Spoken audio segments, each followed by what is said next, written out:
With just 3 weeks to go, let's talk about the NFL Coaching Carousel. How many jobs will actually open? Which job is the best?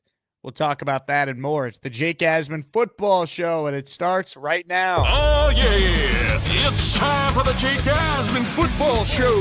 Brought to you by BetUS. Expert betting odds and fantasy stats. So let's get into some NFL football. Brought to you by our friends at BetUS. So get your questions ready. Here's your host, Jake Asman. Welcome in, everyone. Hope you're having a great week so far. I mean, yikes. When you talk about two bad football games last night on Monday Night Football, at least I made some money betting on it using BetUS. We're presented, of course, by BetUS. Take advantage right now of their 150% sign-up bonus on your first deposit. And, of course, they're offering a 125% bonus with your second and third deposits. So take full advantage. Any sport, football, you name it, college football playoffs this week, the NFL, hockey, basketball, UFC, boxing, they have it all. And we're grateful to have BetUS as our presenting sponsor of the Jake Asman Football Show. A lot to talk about, but I want to start with the Chicago Bears in particular. Last night, we watched them lose yet again. 8th straight game the Chicago Bears have lost. 30-12, they lose last night on the road to the division rival Vikings. The Vikings were supposed to be bad this year. They were going to start a rookie quarterback, and then that rookie quarterback got hurt. Sam Darnold, he's a journeyman. He's a bust. And now the Minnesota Vikings, out of nowhere, are on the precipice of having another 12 or 13, hell, maybe 14-win season. You look at the Bears, and going into the year, we said, Caleb Williams is in the best possible situation a rookie quarterback has ever walked into. A number one pick has ever walked into. And looking back on it, you understood why, right? The Bears were a 7-win team. They only had the number one pick because of the trade they made with the Panthers. They added Keenan Allen. They drafted Rome Odunze. They seemingly had some running backs. They seemingly had a defense that was playing well at the end of last year. And it has all fallen apart. And you look at the Chicago Bears and how Caleb Williams has played, he looks like a guy that is losing complete confidence in himself. He looks like a guy that desperately needs the right coach to come in so he could turn it around. I don't think he's been ruined yet, but he has the generational label on him, and he has struggled. And I think the coaching has had a lot to do with it. You know, Kevin O'Connell, who coached the opposite team in this game last night, had a great line earlier this year. More often than not, teams fail quarterbacks, not quarterbacks failing teams. And I think we've seen that with a guy like Sam Darnold. I think the Jets failed him. I think he went to Carolina and he was a little better, but he wasn't what they thought he was going to be there, and he had bad coaching there too. He sits for a year behind Kyle Shanahan, now goes to the perfect situation with Kevin O'Connell and a great complement of skill players. And Sam Darnold's going to be a guy who's going to get over $40 million a year.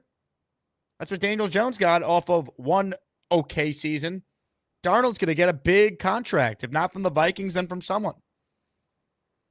Caleb Williams has all the talent to be good.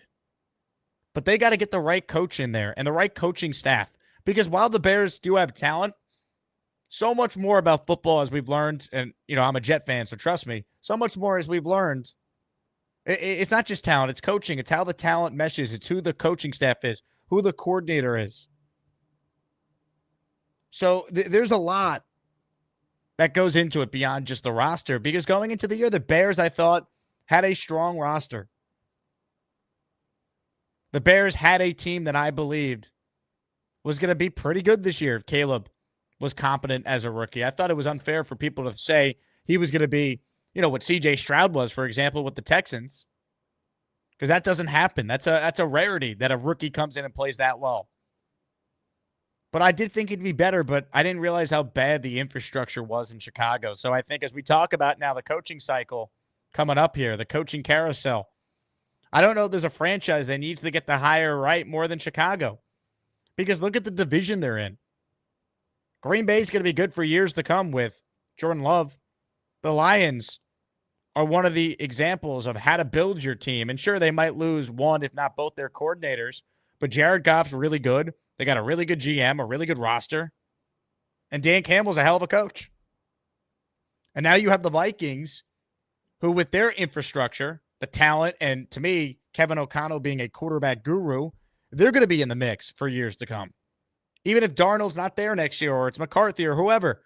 I mean, Kevin O'Connell has proven now, this is the second time in 3 years with two different quarterbacks, oh, by the way, that he's winning 12 or more games in the season. So the Bears have to get their hires right. If they're keeping Ryan Poles their GM, he's got to hire the right coach. If they clean house, they got to get the GM and coach right. Because in that division, if they don't get it right, when are they competing? And it's been a while for the Bears since they've competed. You know, they're the one team in the NFL that's never even had a 4,000-yard passer in their history. So they got to get it right because I still think Caleb can be good. He's too talented not to be. But it comes down to coaching. Jason Picker writes in, Ryan Poles might not be in the Ryan Poles position. Dun-dun-dun. But he's not wrong. Who knows if he's going to survive this? You're talking about eight losses in a row.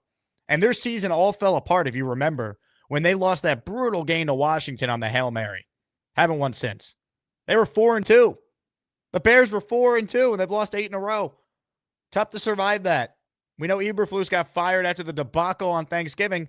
I don't know if their general manager survives this. I don't. You take a look at some of the teams with openings, though. It's going to be a fascinating offseason. It really is. There are 3 teams right now that we know will be searching for new head coaches. The Jets, and they're also searching for a GM. More on that coming up. The New Orleans Saints, and the aforementioned Chicago Bears. There are 2 other teams that I would be shocked if they don't have an opening for coach. The New York Giants, who are well on their way to finishing with the worst pick or the worst record in the league and having the number 1 pick in the draft. And the Jacksonville Jaguars, everything you hear, everyone you talk to is that Doug Peterson is dead coach walking down there. So that's at least 5 confirmed openings.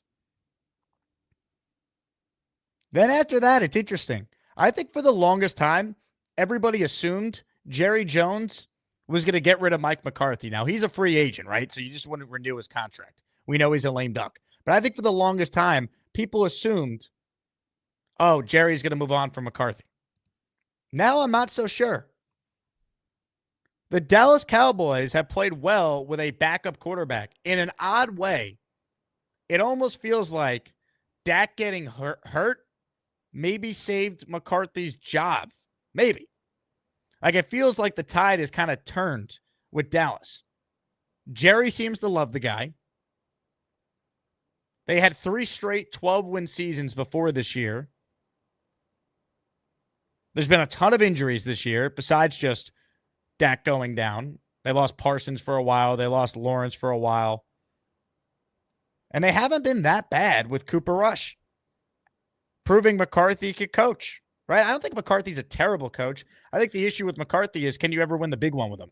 His only Super Bowl win was with Aaron Rodgers, one of the all-time greats. His only Super Bowl win was way back in 2010, and he hasn't been back to the game since. And with the Cowboys, he has struck out and failed in the postseason.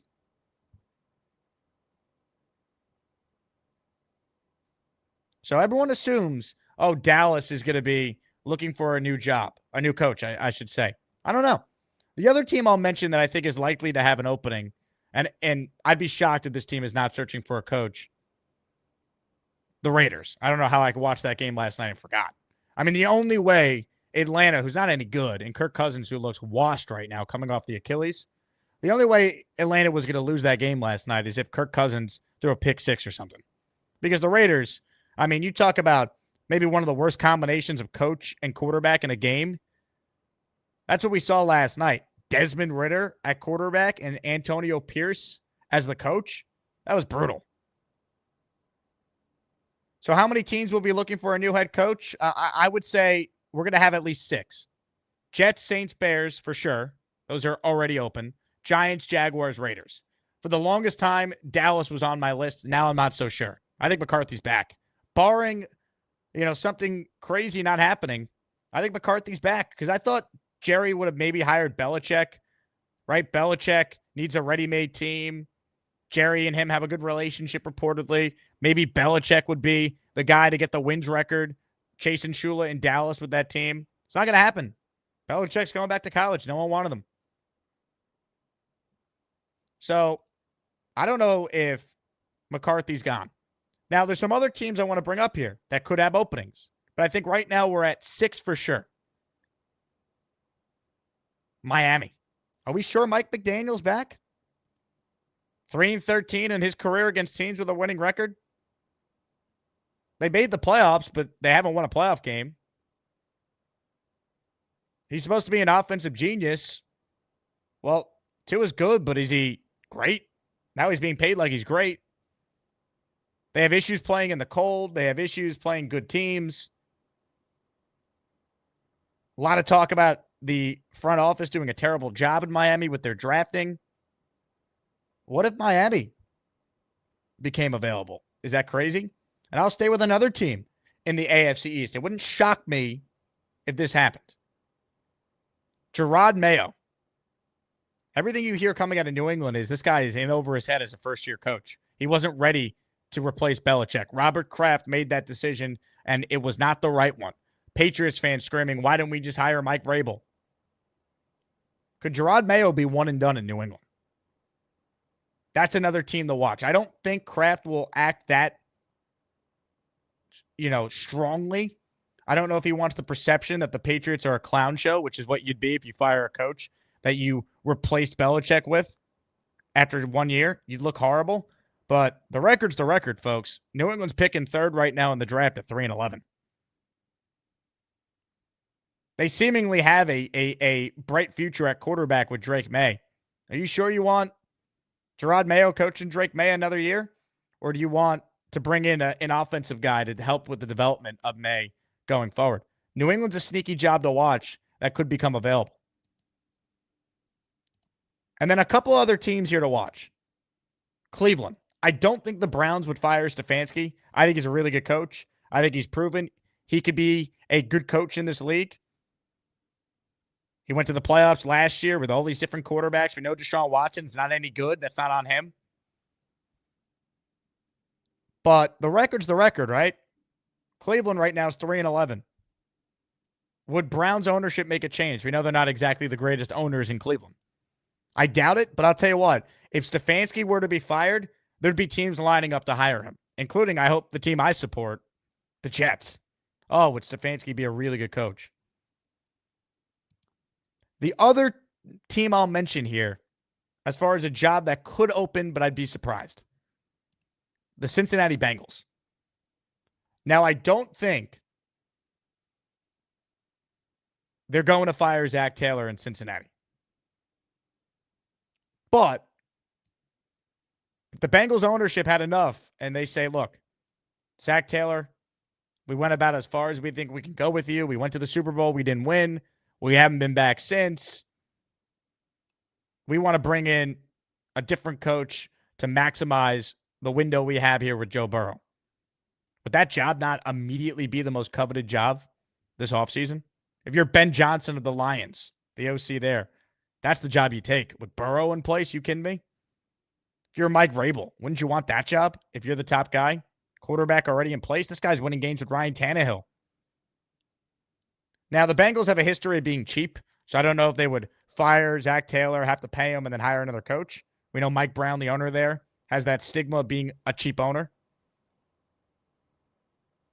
But, man, you bring in the right coach to fix the Bengals defense and you have Joe Burrow, you got a chance to win immediately. But the Bengals have been playing better of late, as you even see on the graphic I showed here with the draft order. You can't even really consider, I think, Cincinnati becoming available with the way they're playing right now. They've won 2 in a row. They're 6-8 on the year. If they finish 9-8, 8-9, I think Zach Taylor is going to come back. I don't think it's going to happen. I've heard some speculate about, the 6-8 Niners and Kyle Shanahan. There's no way. There's no way, right? Forget Stefanski, right? If Kyle Shanahan were to be fired, there's going to be teams lining up outside the Niners facility the second he's fired, waiting to talk to the guy. He'll have a job in 10 minutes if he wants one. 10 minutes. I'm telling you. So I don't see it. If you're watching live right now, hit the like button. This is the Jake Asman Football Show. We talk NFL multiple times a week. I had a brutal week with the picks. 0-3 for the first time all season. Just terrible. So now Cole's in front of me because he went 1-2. We both sucked. I sucked more. I need a bounce back this week on Friday when we make our picks against the spread. I still have a winning record on the year. But, man, I was red hot, and now, you know what? You cool off. You cool off. So I'm 23-19 on the season. Cole is 24-18, so he's moved one game in front of me in our pick standings. Before we wrap up the show, let's talk about some news coming out of the GM carousel yesterday. The New York Jets officially announced that they've interviewed former Falcons general manager Thomas Dimitroff for their GM opening. And I've said this before. If you're Woody Johnson and you own the Jets, aren't you sick and tired of hiring guys that have never done the job before? Aren't you sick and tired of guys learning on your dime how to be a GM or how to be a head coach in the biggest media market in the world with a fan base that is rightfully pissed and irate with how bad it's been these last 14 seasons and counting without making the playoffs? So I believe the Jets GM job and the Jets head coaching job is not a job for first-timers. It should be a job where you bring in someone with previous experience so they're not learning on the job. And Thomas Dimitroff did a very good job for a long time in Atlanta.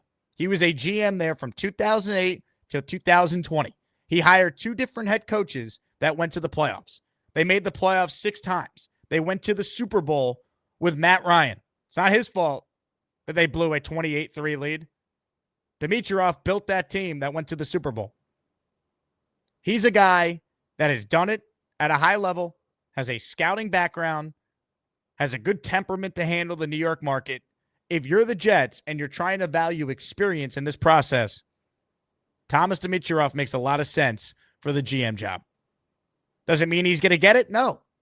You talk to as many people as possible and you try and find the best guys for the job. But I think the Jets, for one, should hire some people with a previous experience in the jobs you're hiring them for. If I'm a billionaire like Woody, I'm sick and tired of guys learning on my dime. And Dimitroff did a good job. I believe he deserves another opportunity. He's been running a football analytics company the last few years, so it's not like he's been away from the game. He's still very adept on what's happening. He's been trying to get back in the last few years, and he finally might have an opportunity. I would seriously consider this if I'm the Jets. Not saying you hire him, but you could do a lot worse than Thomas Dimitroff when you look at his resume. That's a guy I think is definitely deserving of another opportunity. So if I'm the Jets, I'm trying to talk to as many people as possible. Why not? But that's a really good candidate right there they spoke to yesterday, and I think he's got a good chance of actually getting the job. Now, the big question for him will be, who's he going to hire as his coach? I can tell you what, when he was in New England, Mike Vrabel was there as a player. Brian Flores was on that Belichick coaching staff. Those are two experienced guys that could get some looks this hiring cycle, especially Vrabel. You tell me the Jets hired Dimitroff and Mike Vrabel, where do I sign? It's time for the Jets to stop giving these jobs to first-timers that are in over their head, learn how hard the job is, and then completely melt into a puddle due to the pressure this job always causes. Dimitroff is a good candidate for the Jets. I truly believe that. Hit the like button if you're tuning in. You're watching the Jake Asman Football Show. Thank you all for tuning in. We'll be back on Friday with Cole Thompson for the weekly picks.